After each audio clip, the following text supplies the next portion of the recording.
Ser podcast.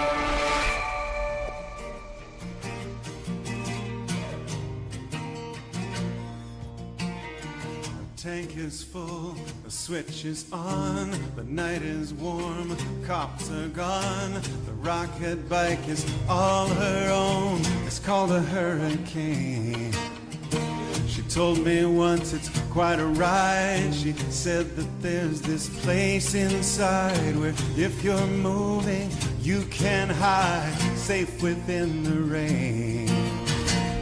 Estamos escuchando la banda sonora de la película Pánico en Needle, cuyo guión fue escrito por un matrimonio de escritores, por Joan Didion y por John Gregory Dion, dos de las grandes voces del siglo XX que destacaron por sus guiones, por sus libros, por sus trabajos periodísticos y son considerados precursores del nuevo periodismo. La Biblioteca Pública de Nueva York acaba de poner a disposición del público su archivo personal e incluye numerosas cartas que permiten profundizar en sus vidas y en sus obras. Hoy son los protagonistas de una nueva entrega de Cartagrafías.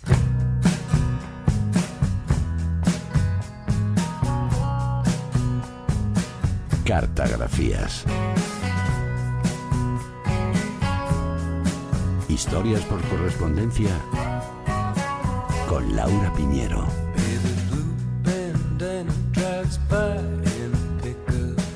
Laura, buenas tardes. Buenas tardes, Marta. Pero qué noticia tan preciosa, ¿no? Esta del archivo de Nueva York. Y tanto, la verdad es una noticia muy importante porque además cualquier ciudadano va a poder acceder a este archivo. Qué bonita. Y es un auténtico tesoro que ha sorprendido a muchos expertos, además de seguidores de la pareja. Está compuesto, Marta, por más de 300 cajas con cartas, manuscritos, fotos, borradores o cuadernos de esta pareja que, recordemos, es de las más productivas y glamurosas de la posguerra norteamericana. El matrimonio había designado todo el legado a una prestigiosa galería que ya subastó algunos de sus objetos personales con fines benéficos. Recaudaron 1,9 millones de dólares. Y ojo a esto, alguien llegó a pagar $11.000 por sartenes manchadas del matrimonio. Esto es ser muy fan, ¿eh? Sartenes ya usadas, ¿no? Sí. Las tienes ahí de exposición en tu cocina. Y contaban el otro día en una rueda de prensa los responsables de la Biblioteca Pública de Nueva York que cuando visitaron el depósito se quedaron atónitos por el potencial del material conservado. No se sabe cuánto han pagado, ¿eh? Mérito, al parecer, de la escritora célebre por obras como El año del pensamiento mágico, que Marta cuidaba mucho su imagen pública, su legado, lo que ahora nos permite conocer al detalle sus procesos de escritura, tanto individuales como conjuntos con su marido. Y como no, como decíamos, hay muchas cartas personales. Más de 140 tienen que ver con los años universitarios de Joan Didion y sus inicios en la revista Vogue, casi su primer trabajo. Como ejemplo, en abril de 1957 escribió a su familia una carta dando detalles sobre su experiencia en la revista. Tenía entonces 22 años y la experiencia no le resultó tan idílica como podríamos imaginar. Querida madre, papá y Jim, aquí estoy en el trabajo, esperando para ir al centro, a Dante. El trabajo es aburrido y tedioso. Tengo 1.000.000 de cosas que hacer, pero las pruebas finales del editorial de mayo aún no han llegado, así que todo está en pausa. Luego me pedirán que haga un editorial imposible y habrá mucha prisa para que salga. No veo la hora de renunciar. Adjunto un recorte de la revista Bazar donde aparece en violeta el pequeño vestido negro que compré en enero y que ha sido un éxito. Se ve un poco diferente en mí porque me queda un poco pequeño y ahí radica todo el éxito. Una de las cosas que he aprendido en estos 6 meses en Nueva York es el valor de tener amigos. Es un esfuerzo enorme ponerse en contacto con alguien aquí y es muy posible pasar meses sin ver a nadie conocido, por lo que uno llega a valorar mucho las amistades. Es un verdadero tesoro encontrarse con conocidos. El mes pasado, Harper's publicó un titular en su portada que decía: los mejores compradores por menos de $100. ¿Qué te parece esa idea de prosperidad? Todo lo que esta generación quiere es seguridad y sentido de pertenencia a un grupo. Pero, ¿qué pasará con el mundo si nadie está dispuesto a arriesgar esa seguridad para lograr grandes cosas? Es hora de cenar. Todo mi amor para todos. Como escuchamos, Marta, en la carta, la periodista habla de un trabajo algo aburrido, reflexiona, habla de la importancia de la amistad y de un vestido, ¿no? Sí. Dentro del sobre, junto a la carta, Didion metió un recorte de una revista con una foto de un pequeño vestido negro que había comprado recientemente, lo que pone de manifiesto otro de los grandes intereses de la escritora, que era la moda. A lo largo de su vida destacó por ser un referente de estilo y era conocida por sus gafas de sol. Sí. De hecho, unas se vendieron por $27.000 en una subasta el año pasado. Ella era una referencia de estilo y en realidad él también. Ambos se convirtieron en unas de las parejas más populares y de más prestigio social de la época, célebres por sus fiestas, por las comidas que organizaban en sus casas junto a otras personalidades, ¿no? Sí, lo escuchábamos en la carta, cómo ella valoraba la amistad y el matrimonio, cuidaba mucho a sus amistades. Dicen los investigadores que su enfoque para la organización de cenas era a la vez poético y militar. Fíjate qué bonito esto. Se han conservado libros de cocina caseros, menús de cenas, listas de invitados, porque preparaban todo al detalle y hablan del amplio círculo de amigos de la pareja, tanto en Nueva York como en Hollywood y en otras ciudades. Entre ellos estaba el dramaturgo Tennessee Williams o el actor y director John Wayne. Didion vio al actor por primera vez de niña en una película y se quedó prendada. Él, Marta, pronunciaba una frase que se le quedó grabada y recuperó ese recuerdo tiempo después cuando era mayor y pudo conocerle en persona y le redactó una especie de carta pública llamada Canción de Amor a John Wayne. En el verano de 1943 yo tenía 8 años y mi padre, mi madre y mi hermano pequeño estábamos en Petersonville, en Colorado Springs. Un viento caliente soplaba durante ese verano, tan fuerte que parecía que antes de que terminara agosto todo el polvo de Kansas llegaría a Colorado. Había un club de oficiales pero sin piscina. Lo único interesante en el club de oficiales era una falsa lluvia azul detrás del bar. La lluvia me fascinaba bastante, pero no podía pasar el verano viéndola. Así que fuimos mi hermano y yo al cine. This is Bell Food. In between is 400 miles of the meanest country in the West. And the only way we're going to get through is if you take orders.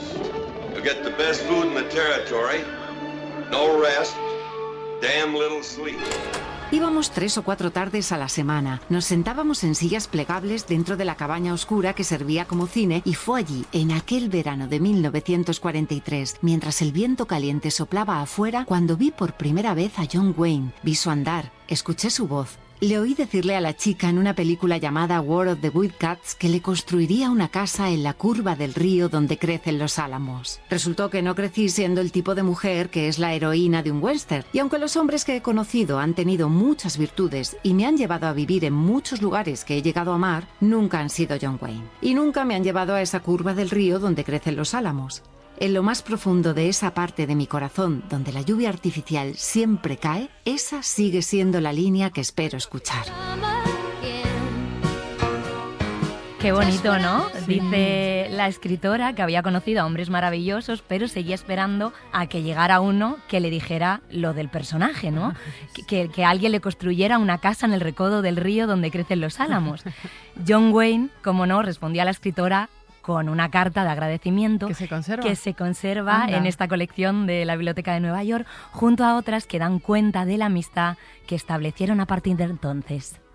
Querida Joan, he descuidado hacer algo que he querido hacer desde hace algún tiempo. Decirte cuán profundamente agradecido estoy contigo por tu artículo sobre el viejo Duke. Que una mujer escriba así sobre un hombre no le hace daño a su ego, en absoluto. Estamos gastando demasiadas botellas de champán esperándolos junto al viejo corral. Así que pensé en enviarles esta para que tú y John puedan sentarse y beber tranquilamente a la luz de las velas.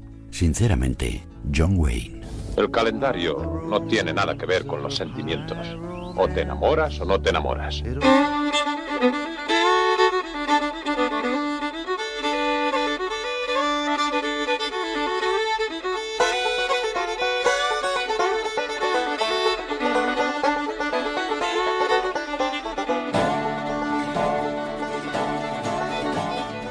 En el archivo de los escritores hay cartas como estas, pero también hay notas, hay borradores y hay documentos que ponen de manifiesto lo mucho que se documentaban ambos para escribir sus proyectos periodísticos. Sí, es muy interesante, una joya para estudiantes de periodismo, la verdad. Hay transcripciones de sus entrevistas, de las de Didion a Joan Baez, a The Doors o a Linda Kasabian, es miembro de la familia Manson, aquella comuna que asesinó a 7 personas. Sí. Didion la estuvo visitando en la cárcel para un libro, y eso que apenas daba entrevistas. Recordemos que a Linda Kasabian se le ofreció inmunidad judicial a cambio de otorgar su testimonio sobre lo ocurrido. Ella se quedó fuera en el coche vigilando mientras sus compañeros cometían los asesinatos.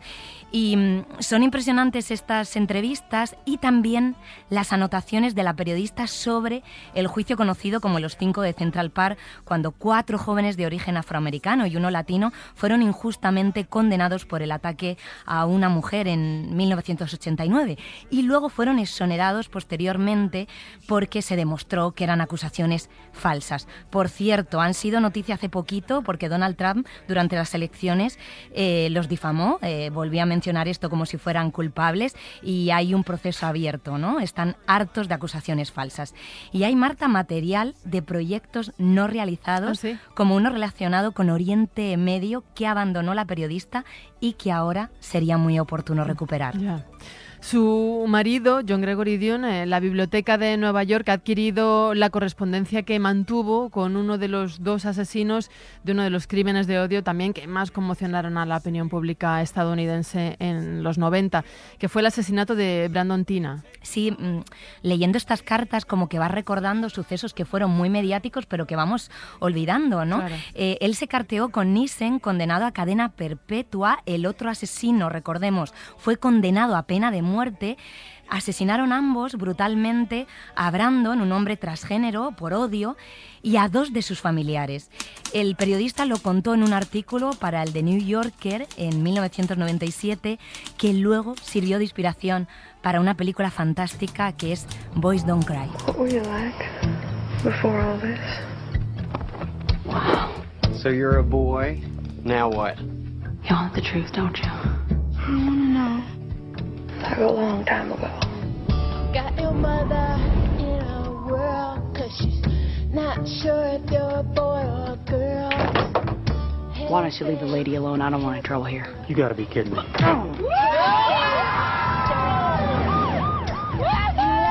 En el verano de 1995 comencé a escribirme con Thomas Nissen con la esperanza de entrevistarlo sobre los asesinatos. Tiene un coeficiente intelectual de 80 y pocos, pero sus cartas, a pesar de todas las faltas ortográficas y gramaticales, solían ser agudas al hablar de cómo se había metido en una situación que solo podía describirse como desesperada. A veces enviaba dibujos con la precisión de un dibujante, representaciones que aludían a su sombrío futuro tras las rejas. En cualquier lugar, menos aquí, en Nebraska. Tengo 3 hermosas y preciosas hijas. Son los amores de mi vida y mi razón para seguir adelante. Están en un hogar de acogida y eso me duele mucho. A veces lo desquito un poco en la escritura. Estimado señor Dunn, debido a problemas personales y financieros, ya no realizaré entrevistas. Esto podría cambiar más adelante. Postdata, por favor, saluda a tu esposa de mi parte. Luego, novela de 1996, Nissen interrumpió abruptamente la correspondencia. 3 años después recibí una carta de Thomas Nissen deseándome un feliz año nuevo. ¿Has oído que podría tener un nuevo juicio?, escribió. No estoy seguro de cómo me siento al respecto.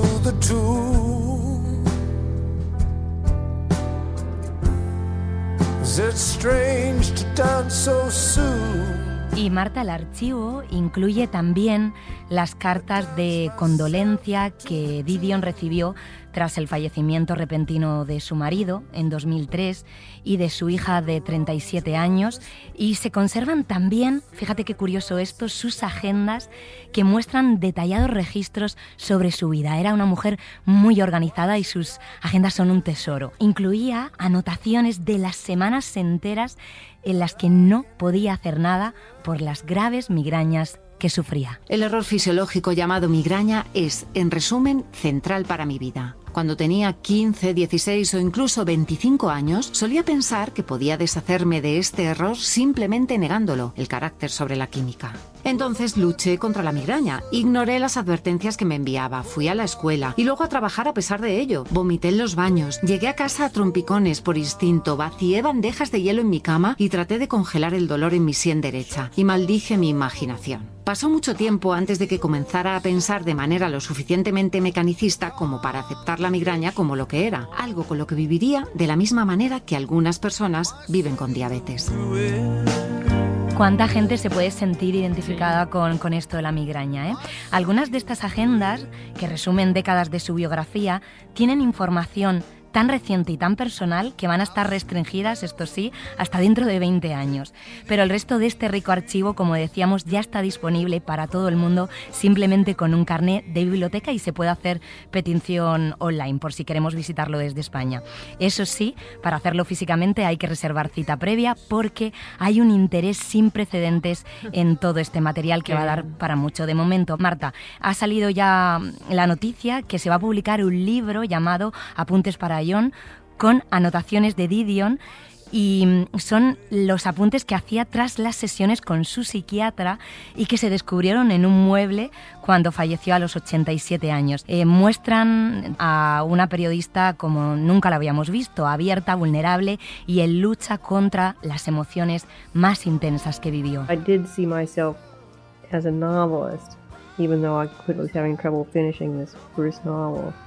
And after it was published. Pues qué maravilla, estoy segura que estos materiales son oro para muchos investigadores y también para muchos lectores que se quieran acercar, tengan la curiosidad de revisarlos o lo que tú dices, consultarlos online, que eso también es una suerte para los que no vivimos cerca de la Biblioteca Pública. La verdad que es una maravilla la web de la Biblioteca de Nueva York. Qué bien. Muchísimas gracias, Laura. Un placer. Hasta la próxima.